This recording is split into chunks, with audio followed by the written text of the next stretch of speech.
What do you think? 94 years young, still going strong. Absolutely one of the best mayor the city's had all today. Didn't put in that. And Gene hit the nail on the head. At one time, Davis Square was literally the Paris of the 90s. All the work we did in the 70s to open the Red Line, to bring the Red Line here. But the real work began after the Red Line opened, because Davis Square still was a little old and tired, one-story buildings. Some work had to happen. What we did was take what used to be the Ward 6 Civic Association, morphed it into the Davis Square Task Force that had to meet with the contractor for the T itself, and people from the city and the neighborhoods. The neighborhoods comprised not just people from the immediate streets around Davis, but throughout Ward 6, and representative of the businesses. Businesses, their owners, their staff, property owners would come once a month. We did that for over 20 years. And what did that do? It gave people a voice, and it gave me, Gene, and the rest of the city an opportunity to demonstrate what could happen. On our watch, the Harvard Vanguard building happened. It took probably 6 months to even just get the idea of a design, the size, but the most important thing, it brought jobs to Davis Square. That happened in 86, 87, still going strong now. The Somerville Theater. Some of you, I know who are here, remember when it was only open on weekends, and sadly pigeons were flying in and out of the balcony. A group called Friends in Support of the Theater, FIST, was established. Within 6 months, we had meetings with the property owner, Mr.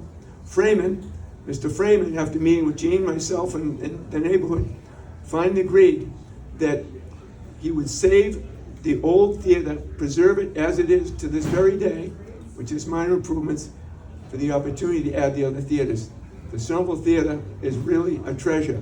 We moved on to there, 212 Elm Street, now it's the Citizens Bank. It used to be the Somerset Savings. Davis Square Task Force, the neighborhood, worked together. Between the day it was conceived in Mrs. Upton's living room on Cottage Ave, 18 months later, we were cutting the ribbon. Now we can't even get through the Planning and Zoning Board in 18 months.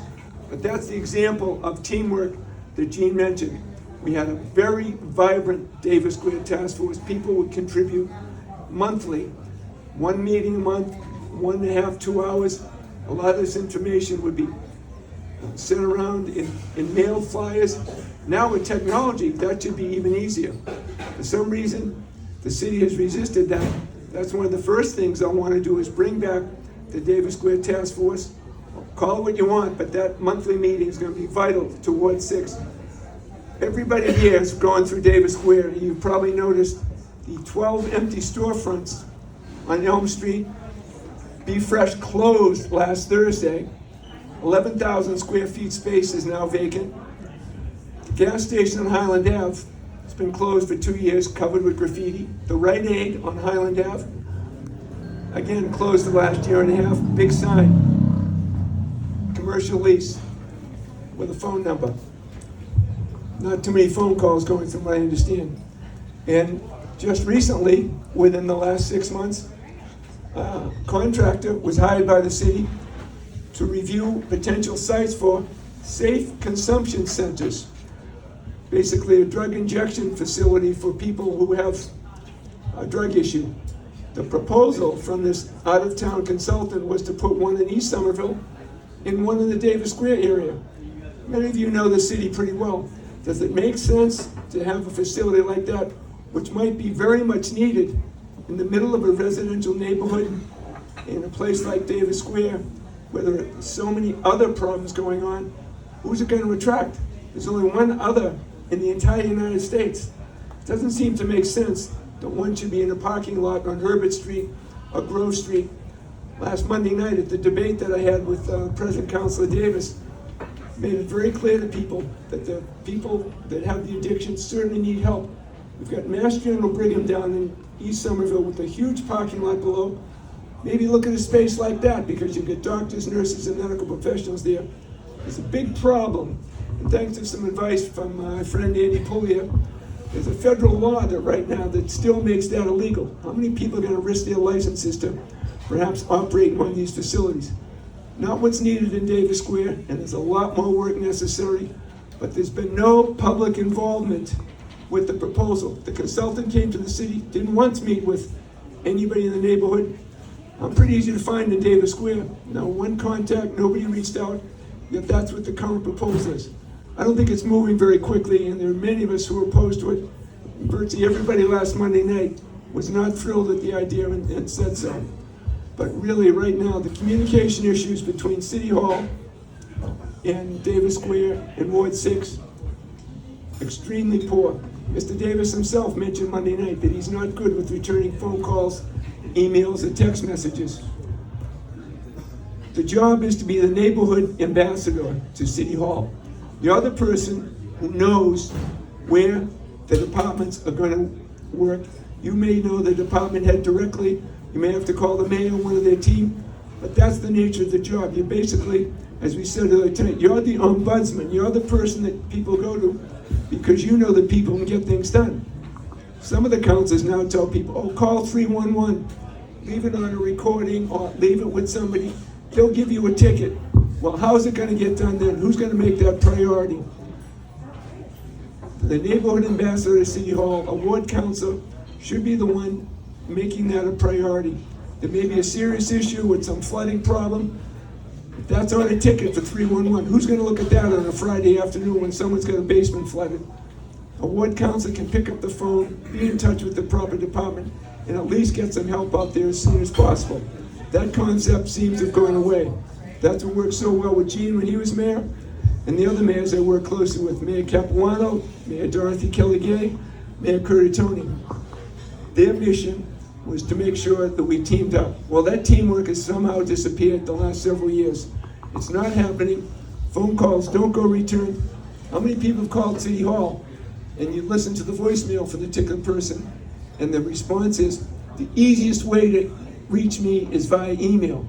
Well, those emails don't come back too often. And myself trying to call some people that I knew, rarely did I get a phone call back. Everybody wants to text or email.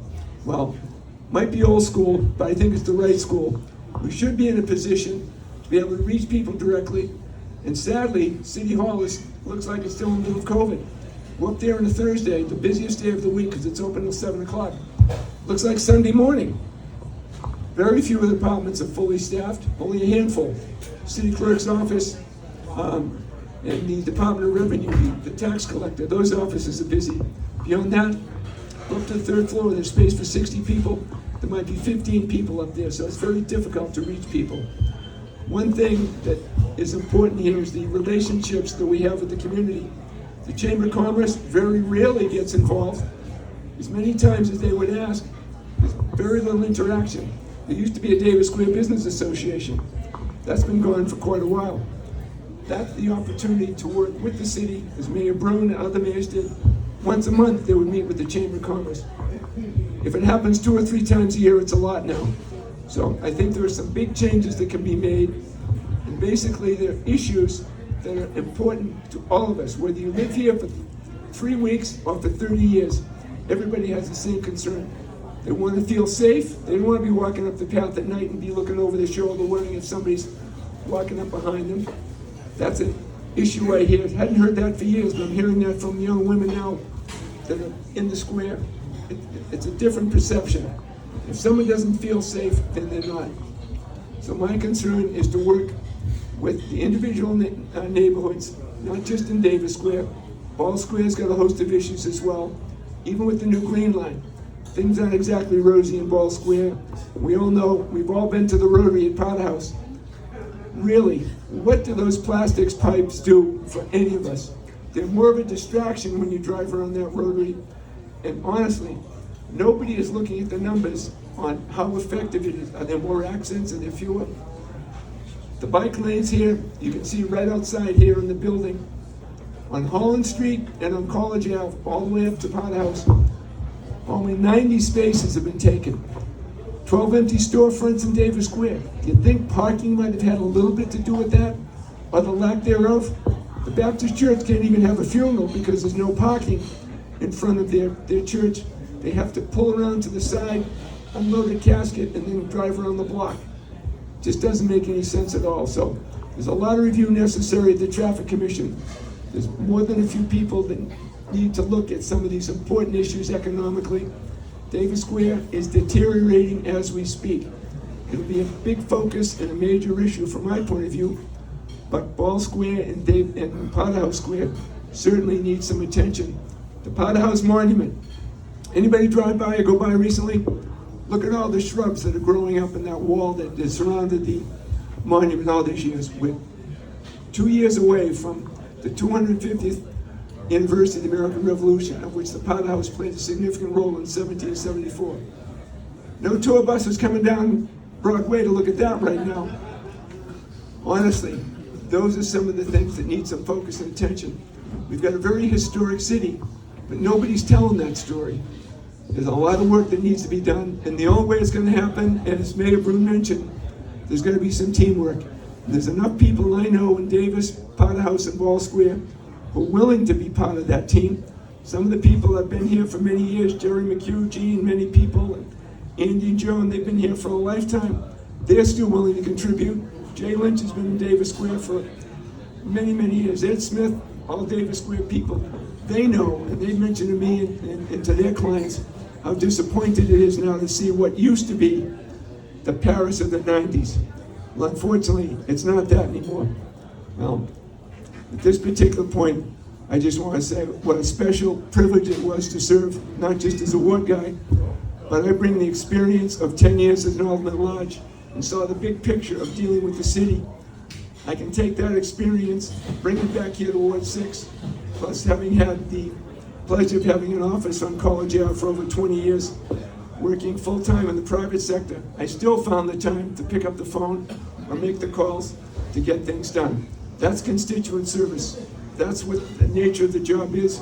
As I said before, you're the neighborhood ambassador to City Hall. You know where to go with the issue of the problem. That little old lady who called you for the first time in her lifetime because there was some problem with tree roots and she was having trouble with water flowing. You answer that problem, you get that issue resolved. Those are the kind of things you have to pay attention to. Calling 311 is not going to get it done.